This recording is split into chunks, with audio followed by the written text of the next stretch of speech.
Okay, this morning I'm waking up with a clearer head, and I'm going to do the story time from start to finish, and I'm going to try to do it in one video, so it is a lot, so I'm going to talk fast, and I might even speed it up a little bit in my editing. So Sal and I, not his real name, everything is that I'm about to say is alleged based on my own experiences, things that I've heard, seen, and text messages between me and him that took place. Sal and I met at the beginning of September when I arrived. I went into the office to introduce myself because when I came it was after hours and nobody was in the office, obviously. So I went in to introduce myself and to find out about finding a permanent spot so I wouldn't have to constantly move the RV around. In doing so, I kind of gave them a gist of what I had gone through and what I was doing there or whatever, and hit it off with the two ladies that were working in the office.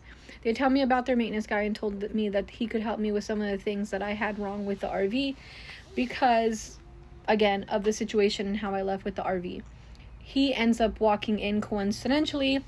We meet, introduce, I kind of give him the gist of what I had just like experienced, and that was kind of like the end of it. Eventually he does come over and helps me fix the issues that I had in my RV. The RV was a disaster. Remember, guys, when I left, I threw everything in here and in the truck and bounced. So there was no organization. I didn't have time. I didn't even have running electricity in the RV. So I could only clean when the sun was out and around the kids' schedules. I didn't have a crib. I didn't have a bed for them to sleep in. I didn't have mattresses in the back bunk. This was all a disaster.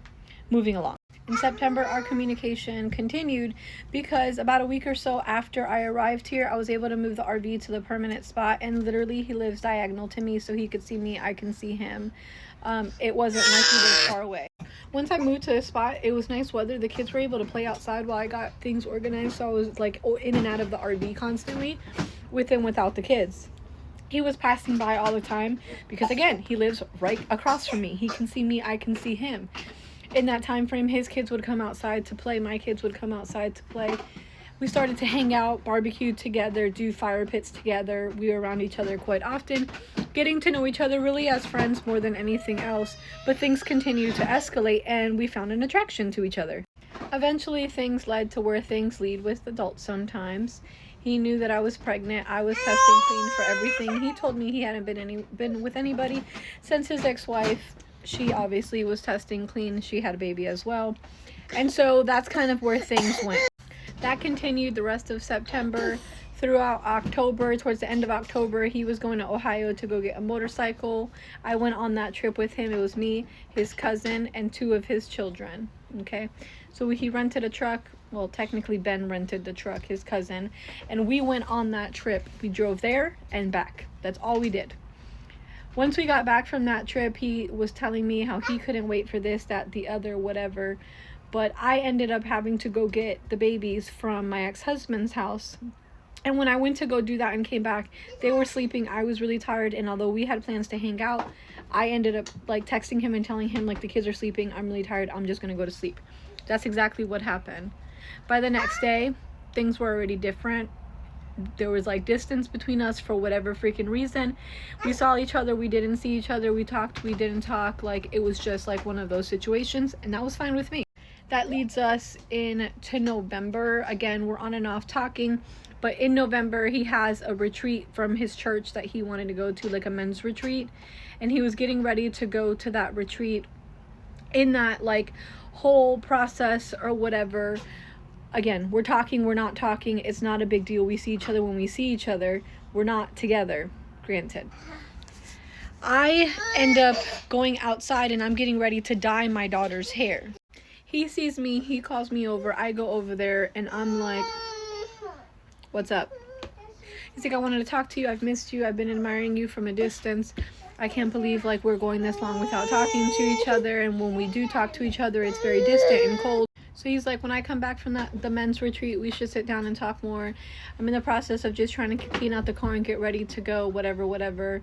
He's like, what is it that you want? And I said, at this point, I don't know what I want. We need to have a conversation because I've made what I want clear, but I'm not doing games and I'm not leading stuff on and I'm not bringing my children into a situation or relationship that's not going to work because I've been there, done that. It's not something I'm interested in. So that night we end up hooking up again, but he is like wasted. He had gone out to the bars and come back. He had gone as far as to tell me that his ex-wife sent him a picture of her and her new man, telling him that she was in a new relationship, and she just wanted to make him aware because, you know, now their daughter was going to be in and around that other person. He's concerned because now, of course, somebody else may be playing that daddy role, and eventually his daughter may call that person dad, daddy, whatever the fuck, because he's around and doing things as a father should be doing. And I told him I didn't think that that would happen. I think he's very, and up to that point, he had been very included in his daughter's life. Nobody was trying to take that away from him. He goes on that retreat the next day, and I don't hear from him a lot. I didn't expect to hear from him a lot, and I wanted him to focus on the retreat because he said he was going to work on himself and, you know, being a better father. Anyway, he comes back from that retreat. I don't see him that night, but my camera catches him at the garage next to my RV.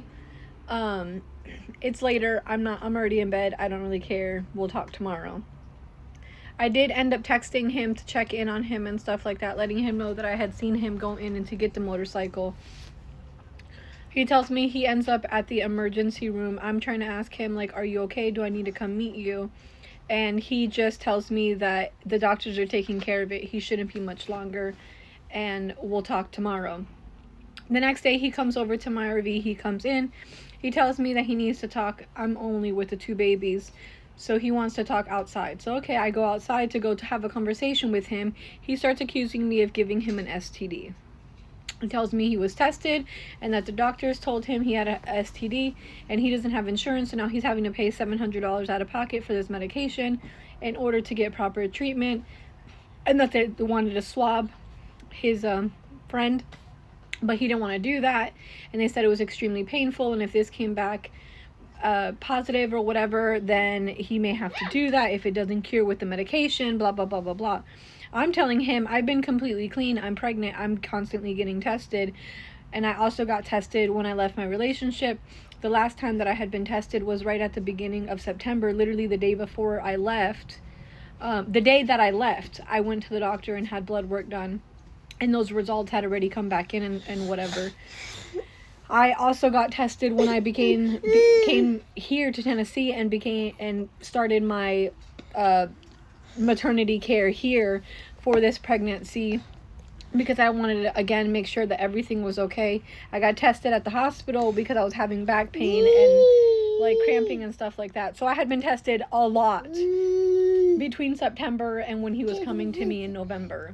Anyway, I call my OB's office. I forget that it's a weekend. They can't see me. I reach out to them through the portal. They're not answering me fast enough during their next business day.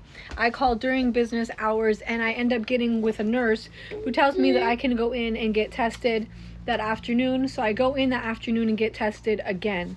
I explain everything that had happened between all of this situation. And she's like, I don't think that anything is going to come back. You were just tested, but sure, let's do it one more time. So I get tested one more time. By the end of the week, the results come back. Again, I'm negative for everything. So I go to talk to him about it. Okay, I'm already 8 minutes in. Come in for part 2. I'm going to post it right now.